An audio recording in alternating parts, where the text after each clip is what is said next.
saya Bulan Sari Muhammad dengan nomor induk mahasiswa 121100196 bidang studi ekonomi.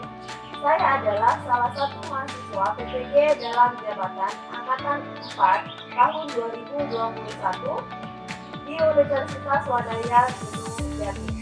Hari ini, Senin 6 Desember 2021, saya akan melaksanakan uji kinerja praktik pembelajaran di SMK Negeri 1 Moilong, Kabupaten Banggai, Sulawesi Tengah dengan materi jurnal penyesuaian pada perusahaan jasa dengan model problem based learning secara luring. Assalamualaikum warahmatullahi wabarakatuh. Waalaikumsalam warahmatullahi wabarakatuh. Dan selamat pagi. Pagi, Bu. Alhamdulillah kita semua masih diberikan kesehatan ya untuk melaksanakan kegiatan pembelajaran pada hari ini, Senin 6 Desember 2021. Sebelum kita melakukan pembelajaran, silakan satu orang untuk memimpin doa. Mari teman-teman, sebelum memulai pelajaran pada hari ini, marilah kita berdoa sama-sama menurut agama dan kepercayaan kita masing-masing. Berdoa dimulai. Selesai. Oke, terima kasih Fadila sudah pimpin teman-temannya untuk berdoa. Untuk selanjutnya boleh ketua kelas untuk mengecek kehadiran teman-temannya. Silakan ketua kelasnya. Masuk semua, Bu. Oke, hadir semua ya, alhamdulillah. Jadi semuanya sehat ya? Sehat, Bu. Yes. Untuk mengawali pembelajaran pada hari ini dan untuk menumbuhkan rasa nasionalisme, mari kita menyanyikan lagu Bagimu Negeri. Boleh silakan semuanya berdiri ya. Oke, sudah siap? Ya, Bu.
Oke, penyusutan aktiva.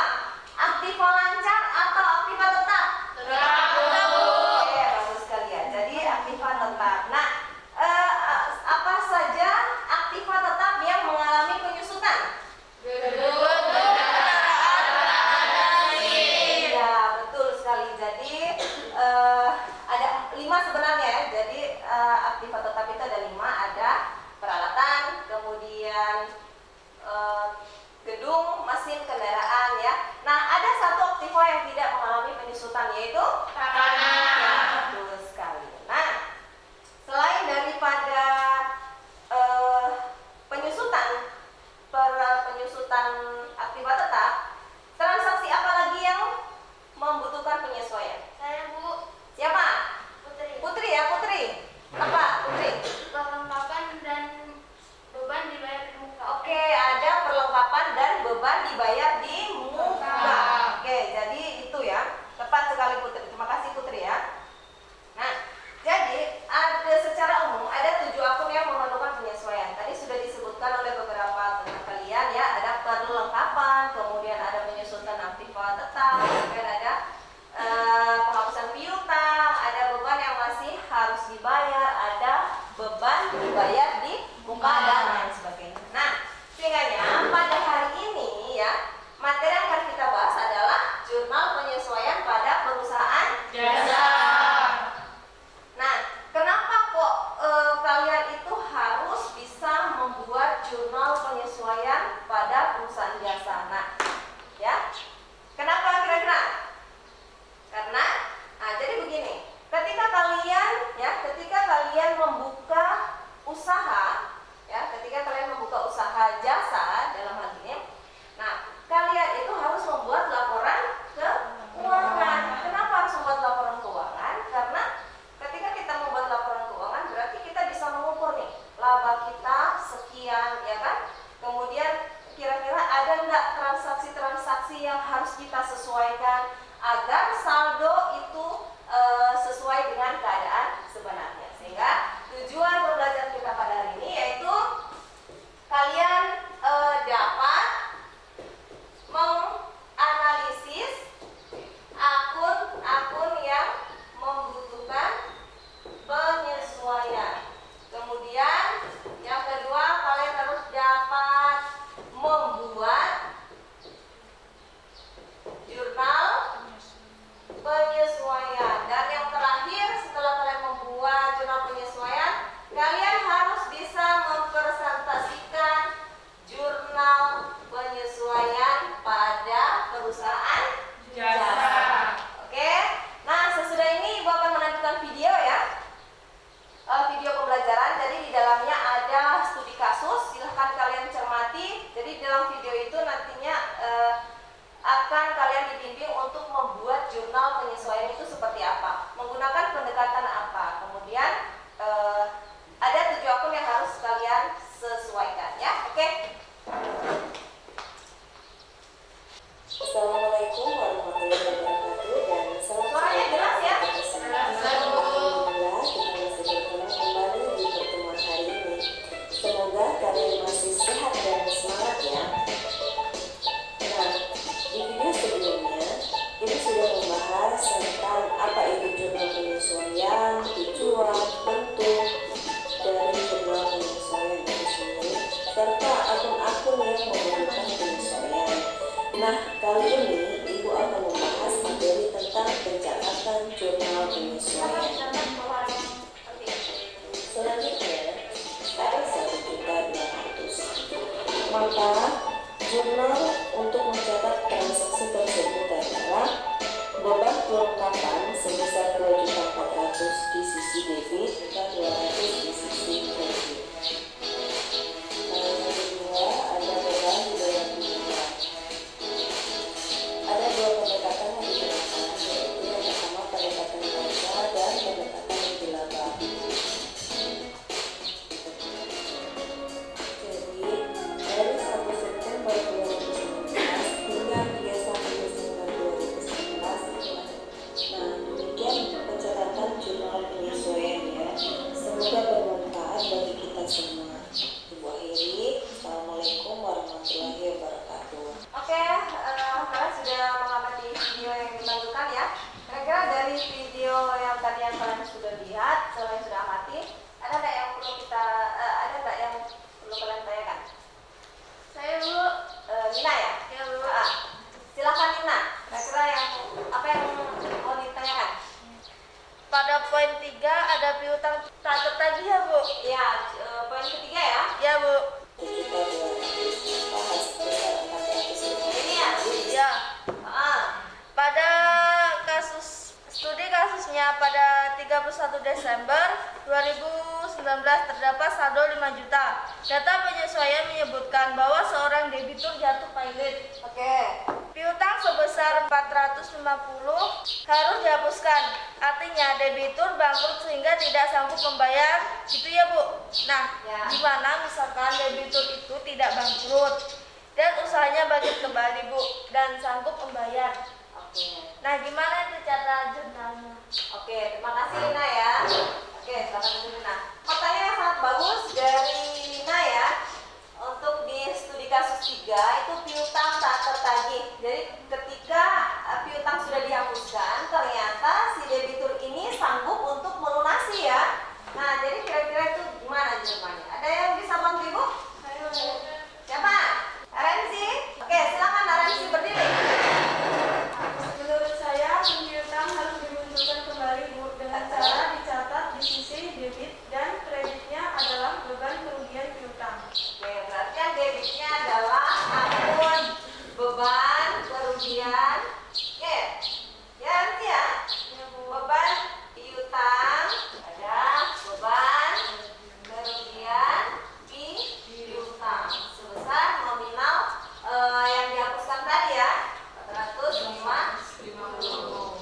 Jadi tepat sekali. Jadi ketika ada penghapusan piutang, kemudian si pihak debitur itu sanggup dan menyatakan kesanggupannya, ya. Dan itu juga harus di jurnal. Jurnalnya apa? Yaitu kita harus munculkan dulu piutangnya.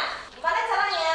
Catat piutang ini di sisi debit. Kemudian beban kerugian piutangnya catat di sisi kredit untuk menghapuskan beban kerugian piutang. Nah, jadi nanti ini piutang usahanya muncul kembali. Nah, barulah bisa dibayarkan piutangnya. Nah, ketika ada pelunasan, jurnalnya langsung aja.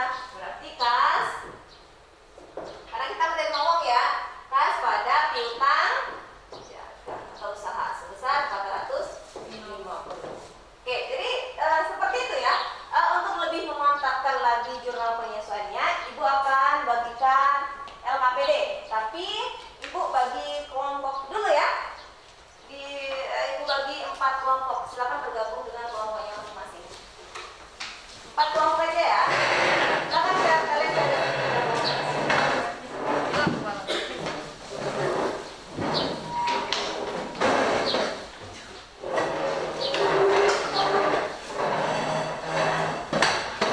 Oke, sudah? Sudah semua ya? Kelompok 1 mana? Kelompok 1, kelompok 2, kelompok 3, kelompok 3. Boleh bergabung aja di belakang. Silakan siapa? Namanya? Silakan. Kelompok 4. Oke, bagus. Sudah siap semua ya? Jadi kita masih ada di masa pandemi ya, walaupun sudah agak longgar, tetapi prokes tetap dijalankan. Jadi agak jaga jarak ya, boleh? Satunya, oke, agak sorong lagi ya. Ini boleh tenang nggak sebelah? Oke, masker digunakan semua. Oke, sudah? Kelompok 1, kelompok 2, kelompok 4 ini ya. Ya, Bu. Ketua kelompoknya siapa? Lina. Lina. Oke. Kelompok 3 dan 2. Oke, ini kelompok 4. Sudah dapat semua KPD-nya ya? Nah, dari di KPD itu coba lihat ada studi kasus yang harus kalian pecahkan. Ada 3 ya, ada 3 transaksi. Jadi disediakan neraca saldo, kemudian ada data penyesuaian. Nah, silakan kalian buatkan jurnal penyesuaian.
Ada yang sudah selesai?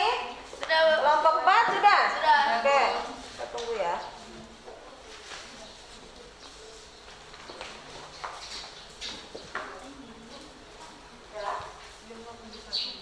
Ya.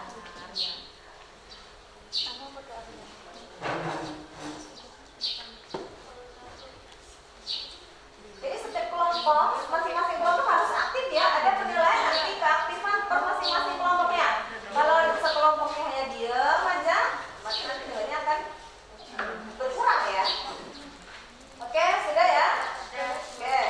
Nah, waktu sudah 15 menit. Gimana kelompok 1 sudah siap? Sudah, Bu. Kelompok 1 sudah? Siap ya? Nah, jadi nanti per masing-masing kelompok menunjuk satu orang untuk moderatornya. Oke? Bisa paham ya? Bisa, Bu. Oke, silakan kelompok 1 presentasikan di depan. Jawabannya boleh dicatat di papan tulis ya.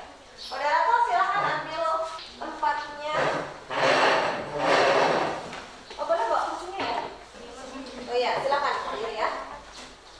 Assalamualaikum warahmatullahi wabarakatuh. Waalaikumsalam warahmatullahi wabarakatuh. Perkenalkan, nama saya Adis dari kelompok 1. Saya di sini sebagai moderator akan mempresentasikan hasil diskusi kami. Silahkan kepada Cindy untuk mempresentasikan hasil diskusi dari kelompok 1, studi kasus studi fotografi. Assalamualaikum warahmatullahi wabarakatuh. Waalaikumsalam warahmatullahi wabarakatuh. Baik, saya Cindy dari kelompok 1 akan mempresentasikan hasil diskusi kami studi kasus studio fotografi pada data penyesuaian yang terjadi pada tanggal 31 Desember 2019, yaitu perlengkapan fotografi yang masih ada di gudang sebesar 70 juta rupiah, sewa gedung telah terpakai sebesar 16 juta rupiah, dan masih harus dibayar gaji pegawai sebesar 12 juta rupiah. Dari data tersebut, jurnal penyesuaiannya akan kami tampilkan di papan tulis.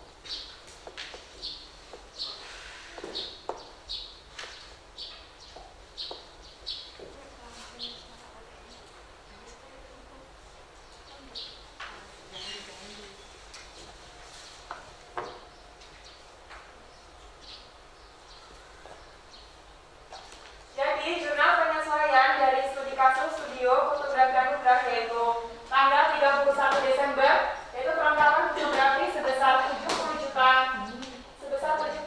di sisi debit, dan beban perlengkapan fotografi sebesar 70 juta di sisi kredit. Yang kedua yaitu beban sewa gedung sebesar 16 juta di sisi debit, dan sewa dibayar di muka sebesar 16 juta di sisi kredit. Yang ketiga, beban gaji pegawai sebesar 12 juta di sisi debit, dan beban gaji terutang sebesar 12 juta di sisi kredit.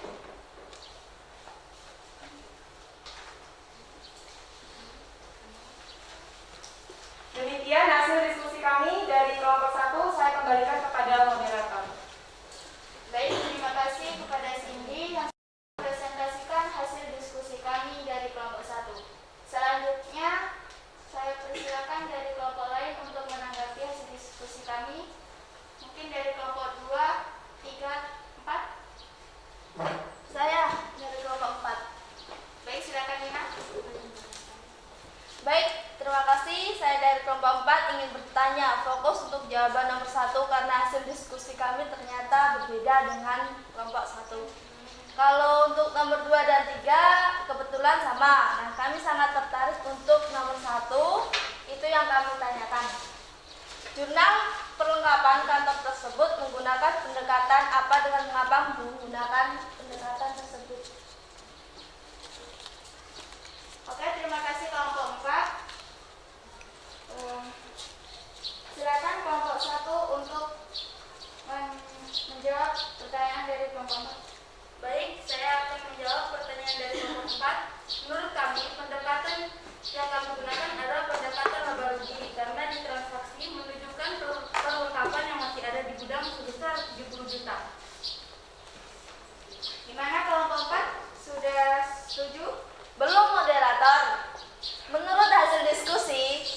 kelompok kami transaksi pertama itu menggunakan pendekatan laba rugi melainkan neraca.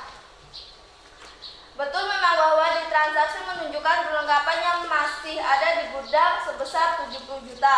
Bisa jadi menggunakan pendekatan laba rugi. Akan tetapi, coba perhatikan pada neraca saldo per 31 Desember 2019 nampak bahwa ada akun perlengkapan di situ, tidak ada akun beban perlengkapan, berarti menggunakan pendekatan neraca.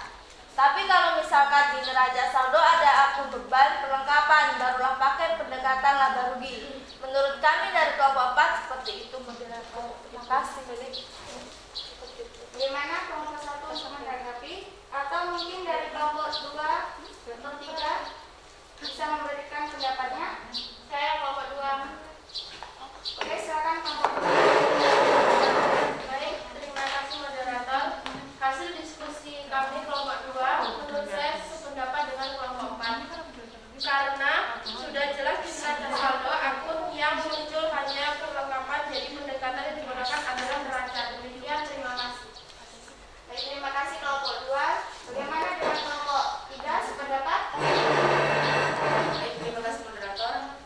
Kami sependapat dengan kelompok 4. Walaupun transaksi menunjukkan perlengkapan yang masih ada di gudang sebesar 70 juta rupiah, namun perhatikan neraca saldonya. Yang muncul akun perlengkapan atau beban perlengkapannya. Kalau perlengkapan berarti paket neraca dan sebagainya.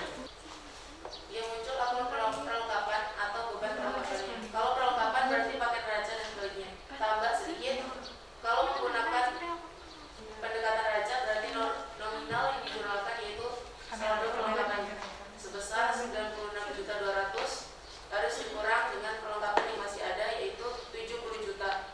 Jadi nominal sebesar 26.200.000 yang harus dicatat di jurnal penyesuaiannya, bukan yang 70 juta. Demikian, terima kasih moderator.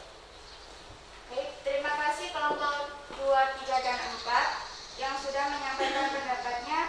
Dan semua sepakat nomor 1 menggunakan pendekatan neraca ya. Gimana dengan kelompok 1? Sepakat? Terima kasih kelompok 2, 3, dan 4. Kami tetap berpendapat bahwa pendekatan yang digunakan adalah laba rugi. Karena menurut kami di transaksi sudah jelas bahwa ada sisi di situ sebesar 70 juta. Baik, karena ada 2 pendapat dari kelompok 1 laba rugi, kelompok 2, 3, 4 menggunakan neraca.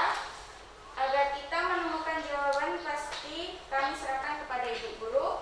Mohon Ibu untuk membantu memecahkan masalah kelompok kami. Kepada Ibu, persilakan. Oke, jadi terima kasih Ibu moderator ya. Jadi bagus sekali ya, kelompok 1 sudah tampil dengan pendapatnya yang nomor 1 menggunakan pendekatan apa tadi? Kelompok 1? Laba rugi ya, sedangkan kelompok 2, 3, dan 4 menggunakan menurut mereka menggunakan pendekatan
dan kita harus dapat menganalisis akun tersebut, sehingga dapat menentukan pendekatan mana yang akan digunakan dalam jurnal penyesuaian.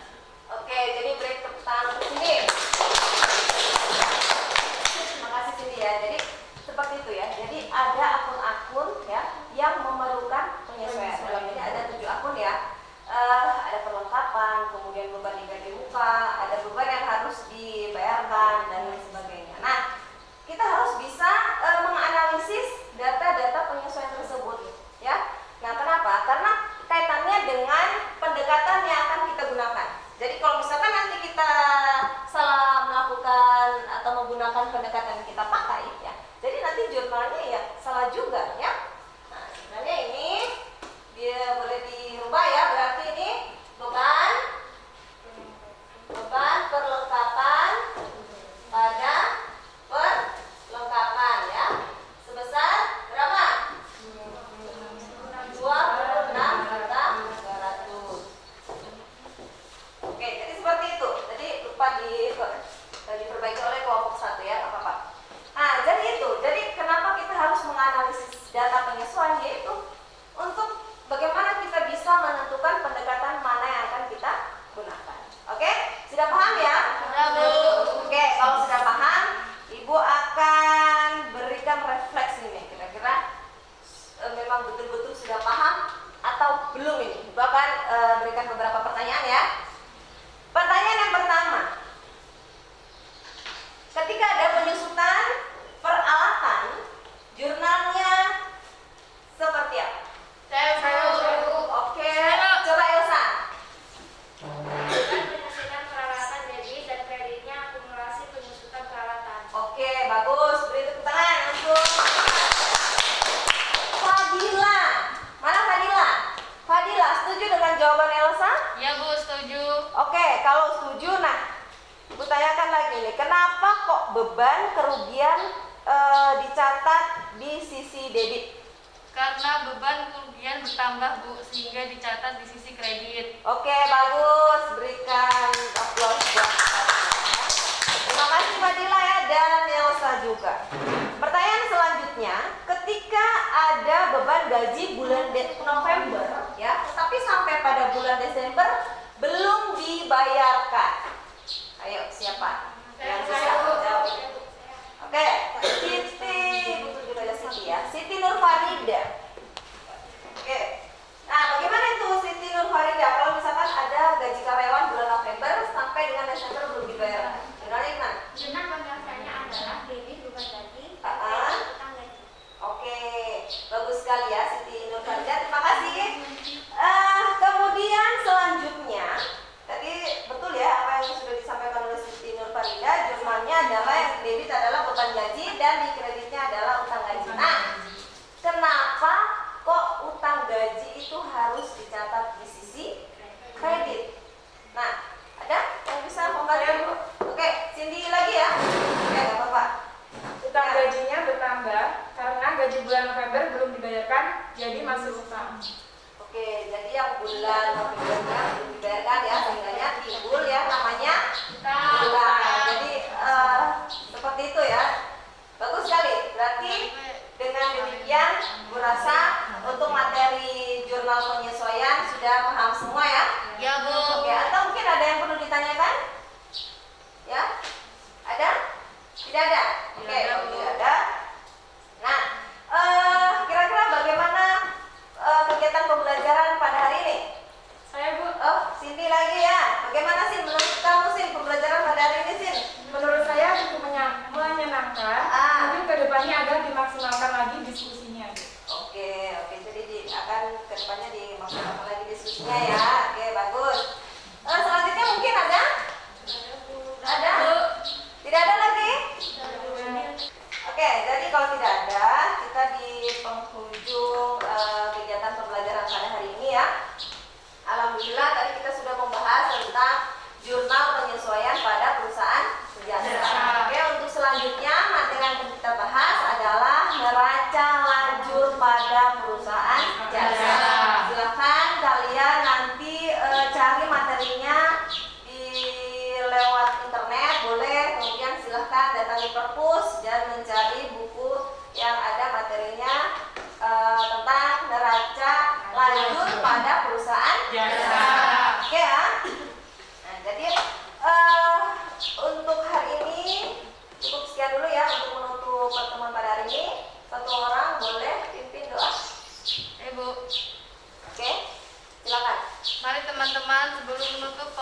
pembelajaran pada hari ini, marilah kita berdoa bersama-sama menurut agama dan keyakinan kita masing-masing. Berdoa dimulai. Selesai. Baik, terima kasih. Untuk hari ini Bu cukupkan sekian dulu ya.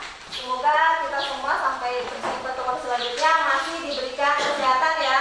Amin. Selalu jaga prokes, protokol kesehatan COVID-19 karena dimana kita masih dikelilingi oleh virus tersebut ya.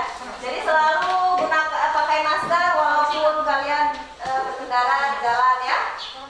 Oke, untuk hari ini Bu cukupkan sekian.